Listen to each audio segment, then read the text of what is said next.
ഇന്നത്തെ അത്താഴത്തിന് കഞ്ഞി തയ്യാറായി കഴിഞ്ഞു കേട്ടോ. കൂടെ നമുക്ക് കുറച്ച് മുളക് കൊണ്ടാട്ടം വറുക്കാം. ഞാൻ ഒത്തിരി എണ്ണ ഒഴിച്ച് ഡീപ്പായിട്ട് ഫ്രൈ ചെയ്തെടുക്കുകയല്ല ചെയ്തത്, ജസ്റ്റ് ഒരു ഷാലോ ഫ്രൈ ആണ് ചെയ്തെടുക്കുന്നത്. നന്നായി വറുത്തിട്ടുണ്ട്, തൈര് മുളക് വറുത്തെടുത്തിട്ടുണ്ട്. നമുക്ക് കുറച്ച് ഉണക്കമീനും കൂടി ഒന്ന് വറുത്തെടുക്കാം കേട്ടോ.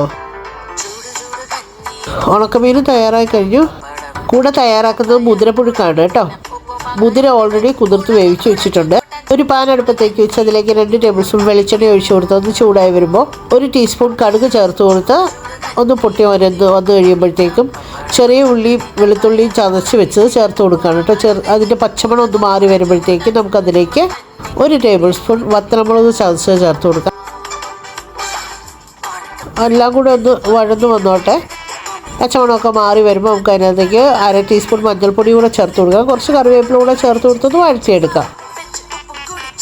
ഇതിലേക്ക് ഇനി നമുക്ക് ആവശ്യത്തിനുള്ള തേങ്ങ ചേർത്ത് കൊടുക്കാം. ഞാനിവിടെ ഒരു 6-7 ടേബിൾ സ്പൂൺ തേങ്ങ ചേർത്ത് കൊടുക്കുന്നുണ്ട്. 1/2 കിലോ മുതിരയാണ് കുതിർത്ത് വേവിച്ച് വെച്ചിരിക്കുന്നത്. ആവശ്യത്തിനുള്ള ഉപ്പ് ചേർത്ത് കൊടുക്കാം. അതിലേക്ക് വേവിച്ച് വെച്ചിരിക്കുന്ന മുതിര ചേർത്ത് കൊടുക്കാം. ഒരു 5-6 മണിക്കൂർ കുതിർത്തതിന് ശേഷം വേവിച്ചെടുത്താണ്. മുതിര നല്ല പോലെ വെന്ത് വന്നിട്ടുണ്ട്. നന്നായി ഉടഞ്ഞ് വരുന്ന പരുവത്തിന് വെന്ത് വന്നിട്ടുണ്ട് കേട്ടോ. ഒരു മുതിര ചേർത്ത് കൊടുത്ത് നന്നായി ഇളക്കി യോജിപ്പിക്കാം. ഒന്ന് അടച്ച് വെച്ച് എല്ലാം കൂടെ ഒന്ന് സെറ്റായി വരാനൊന്ന് ചൂടാക്കി 2 മിനിറ്റ് മൂടി വെച്ച് വേവിച്ചെടുക്കാം കേട്ടോ. ഈ സമയം നമുക്ക് ഒരല്പം ചമ്മന്തി അരയ്ക്കാം. ഞാനിവിടെ എടുത്തിരിക്കുന്നത് നെല്ലിക്കയാണ്. നെല്ലിക്ക ഒരു 5-6 നെല്ലിക്ക എടുത്തിട്ടുണ്ട്. കുറച്ച് കൊച്ചുള്ളി, പച്ചമുളക്, കറിവേപ്പില.